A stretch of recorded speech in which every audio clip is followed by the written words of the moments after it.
রাজ্যের সমস্ত এসএসকেএমএসকে শিক্ষক শিক্ষিকা একাডেমিক সুপারভাইজার মাদ্রাসা পৌরসভার শিক্ষক শিক্ষিকা সহ সমস্ত সমগ্র শিক্ষার কর্মীদের আমার চ্যানেলের পক্ষ থেকে আন্তরিক শুভেচ্ছা অভিনন্দন ধন্যবাদ জানিয়ে শুরু করছি আজকের এসএসএ নিউজ।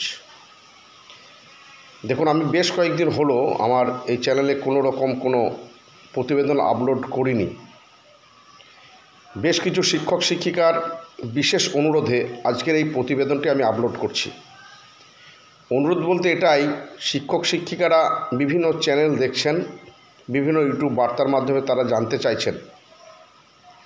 সকলেই কিন্তু সাম্মানিক বৃদ্ধির খবর দিচ্ছেন।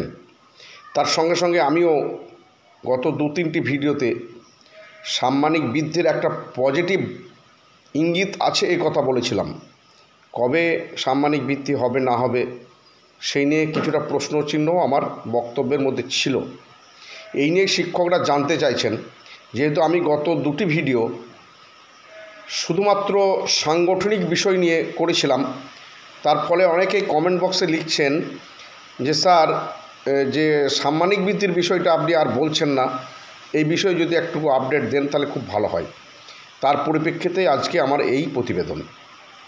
দেখুন, আবারও বলছি, গত 23 এপ্রিল সমগ্র শিক্ষা বাঁচাও মঞ্চ তৈরি করে বিকাশ ভবনে যে জোরদার আন্দোলন হয়েছিল, তার পরিপ্রেক্ষিতে 30 তারিখ অর্থাৎ 30 এপ্রিল 7ই মে এসপিডি সমগ্র শিক্ষা বাঁচাও মঞ্চের নেতৃত্বদের বিকাশ ভবনে ডেকেছিল এবং সদর্থক আলোচনা হয়েছে এবং যে সাম্মানিক বৃদ্ধি হতে চলেছে তার বার্তা তিনি দিয়েছিলেন। এবং আমরা আশা করেছিলাম মে মাসের মধ্যেই বা মে মাসের মধ্যে না হলেও জুন মাসের 15 তারিখের মধ্যে সাম্মানিক বৃদ্ধির জিও বের হবে, কিন্তু কোনো এক অদৃশ্য কারণে সেটা হয়নি। এ নিয়েও আমি একটা ভিডিওতে বলেছিলাম যে যেহেতু এটা একটা বৃহৎ কর্মসূচি, প্রায় 85,000-এরও অধিক শিক্ষক শিক্ষিকা শিক্ষাকর্মী সহ যে সমস্ত সমগ্র শিক্ষার অধীনস্থ সেক্টর আছে, প্রায় 6 থেকে 7টি, তাদের পার্শ্ব শিক্ষক, এসএসকে, এমএসকে, মাদ্রাসা পৌরসভা একাডেমিক সুপারভাইজার, শিক্ষাবন্ধু, এইচএস চুক্তিভিত্তিক শিক্ষক, সকলের জন্য যেহেতু এই সাম্মানিক বৃদ্ধির একটা বিষয় আছে, তাই একটু সময় লাগছে।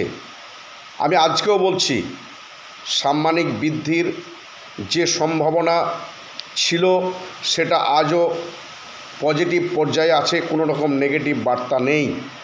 অনেকেই সেটা বলছেন, আপনারা অন্যান্য যে সমস্ত শিক্ষক নেতৃত্ব আছেন তারাও কিন্তু বলছেন, এটা আপনারা নিশ্চয়ই লক্ষ্য করে দেখেছেন। আর একটা বিষয় আমি আজকে আপনাদের সামনে বলতে চাই। অনেকেই আমাকে মেসেজ করছেন বা কেউ কেউ সরাসরি ফোন করেও জানিয়েছেন যে আমি নাকি সরকারপন্থী যে সংগঠন তৈরি হয়েছিল সেটা নিয়ে বিরোধিতা করছি। তো এটা সম্পূর্ণ সর্বব মিথ্যা কথা। এক শ্রেণীর শিক্ষক শিক্ষিকা, বাইরে প্রচণ্ড বৃষ্টি হচ্ছে, আপনারা বৃষ্টির শব্দ হয়তো শুনতে পাচ্ছেন, একটু ভিডিও ক্ষেত্রে হয়তো শব্দের সমস্যা হতে পারে, তবু কষ্ট করে একটু দেখবেন। তো যে বিষয়ে আমি আসছিলাম, যে সরকারপন্থী সংগঠন তৈরি হওয়ার জন্য কোনো বিরোধিতার কোনো প্রশ্ন এখানে নেই বা থাকার কথাও নয়। আমি সরকারপন্থী সংগঠন বিষয়ক 2টি প্রশ্ন তুলেছিলাম এবং সেই প্রশ্ন দুটি অবশ্যই যথাযথ, সেটা আপনারা মেনে নিতে বাধ্য। আমার প্রথম প্রশ্ন কী ছিল, যে সরকারপন্থী সংগঠনকে নিয়ে একটা অপপ্রচার চালানো হচ্ছে, কেউ কেউ বলছে এই সংগঠনটা নাকি এই প্রথম তৈরি হলো, এটার আমি বিরোধিতা করেছিলাম। এটা সম্পূর্ণ মিথ্যা কথা। এটা প্রথম তৈরি হয়নি, অনেক আগে থেকেই আছে।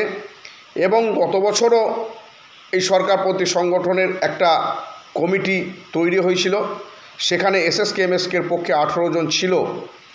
এবছর যে সংগঠনটা তৈরি হয়েছে সেখানে এসএসকে এমএসকের পক্ষে মাত্র 5 জন প্রতিনিধিত্ব করবে। এই জন্যই আমি এটা বিরোধিতা করেছিলাম যে এসএসকে এমএসকেদের এখানে অসম্মান করা হয়েছে। সরকারপন্থী সংগঠনের বিরোধিতা করার মতো কোনো রকম মানসিক ইচ্ছা আমার নেই বা থাকার কথাও নয়।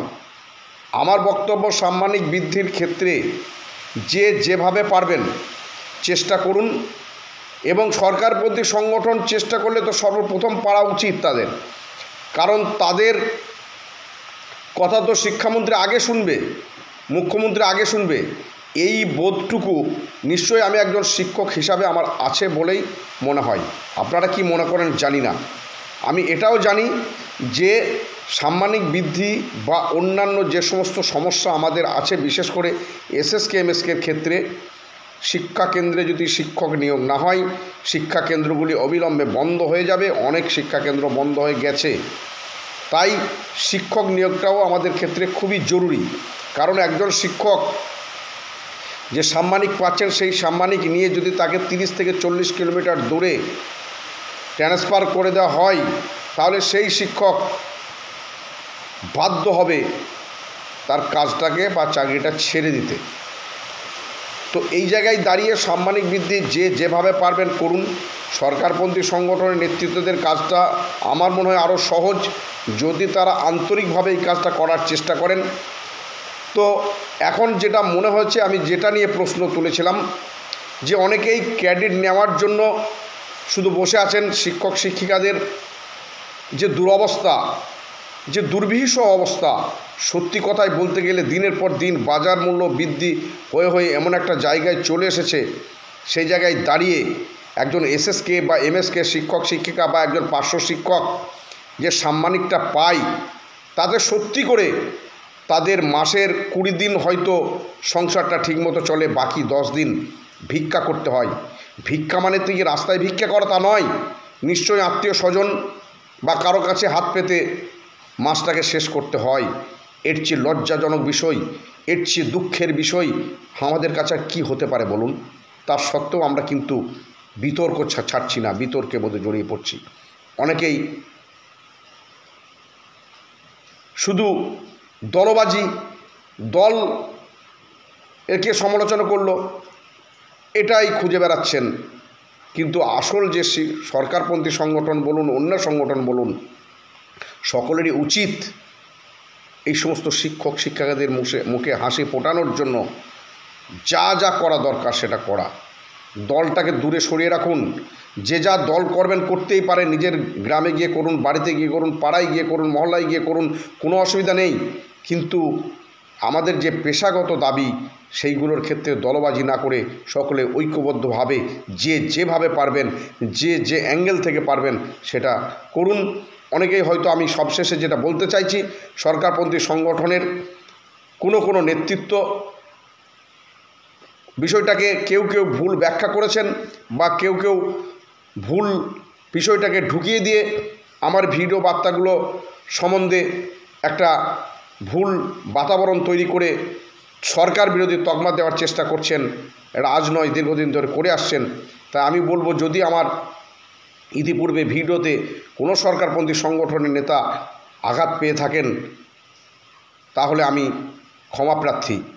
যাই হোক, আমি সবশেষে রাজ্যের সমস্ত এসএসকে এমএসকে শিক্ষক নেতৃত্ব এবং পার্শ্ব শিক্ষক নেতৃত্বদের করজোরে অনুরোধ করব, সকলে মিলে যে যেভাবে পারেন নিজেদের সাধ্যমতো সবটাকে উজাড় করে দিয়ে এই সমগ্র শিক্ষা, যে সমস্ত 85,000 শিক্ষক শিক্ষিকা শিক্ষাকর্মী আছে তাদের মুখে হাসি ফোটানোর জন্য চেষ্টা করুন। আপনার এখানে কোনো ভালো হবে কিনা জানি না, আমি অবশ্যই ঈশ্বর বিশ্বাসী, আল্লাহ বিশ্বাসী। আমার মনে হয় আপনার ঈশ্বর ভালো করবে, আল্লাহ ভালো করবে। কারণ একটা 85 থেকে 90,000 পরিবারের যদি আপনি তাদের ঘরের ছেলে মেয়েদের মুখে অন্ন তুলে দেওয়ার মতো কাজে যদি সামান্যতম সহযোগিতা করতে পারেন অবশ্যই আপনার ভালো হবে। তাই এই কাজটা মন প্রাণ দিয়ে করুন, কোনো রকম বিতর্ক না করে সকলে ঐক্যবদ্ধভাবে ঝাঁপিয়ে পড়ুন। যেহেতু সাম্মানিক বৃদ্ধির সমস্ত রকম কর্মকাণ্ড শেষ হওয়ার পরেও জিওটা বের হচ্ছে না, আমি বিশেষ করে সরকারপন্থী সংগঠনের নেতৃত্বে বলবো আপনারা অতি সত্বর জিও বের করুন। আপনাদের বেশি কথা বলার দরকার হবে না, নিশ্চয়ই শিক্ষক শিক্ষিকারা আপনার পাশে থাকবে। যারা যেভাবে পারবেন চেষ্টা করুন, যারাই কাজ করবে শিক্ষক শিক্ষিকারা তাদের পাশেই থাকবে। আমি একটা পোস্ট করেছিলাম, দেখবেন সেই পোস্ট নিয়ে অনেকে বিতর্ক করেছেন যে জল ছাড়া যেমন মাছ বাঁচতে পারে না, ঠিক তেমনি সাধারণ শিক্ষক শিক্ষিকাদের সমর্থন ছাড়া নেতা হওয়া যায় না। তাই এই কথাটা অবশ্যই বাস্তব কথা, নিশ্চয়ই আপনারাও সেটা মনে করেন, কিন্তু তার সত্ত্বেও সে একটা কথা আছে, যাকে দেখতে নারী তার চলন বেঁকা। তাই হয়তো এই কথাটা আমার কথাটা অনেকে সহ্য করতে পারেননি, তাই তারা বিভিন্নভাবে সমালোচনা করার চেষ্টা করেছেন। আবারও আমি সবশেষে করজোড়ে অনুরোধ করছি রাজ্যের শিক্ষক শিক্ষিকাদের উদ্দেশ্যে এবং সমস্ত শিক্ষক নেতৃত্বদের উদ্দেশ্যে, যে যেভাবে পড়বেন, যে যেভাবে পারবেন আমাদের মুখে হাসি ফোটানোর জন্য আপ্রাণ চেষ্টা করুন। এই কয়েকটা কথা বলে সবাইকে অভিনন্দন ধন্যবাদ জানিয়ে আমার আজকের প্রতিবেদন এখানেই শেষ করছি। ভালো থাকবেন, সুস্থ থাকবেন।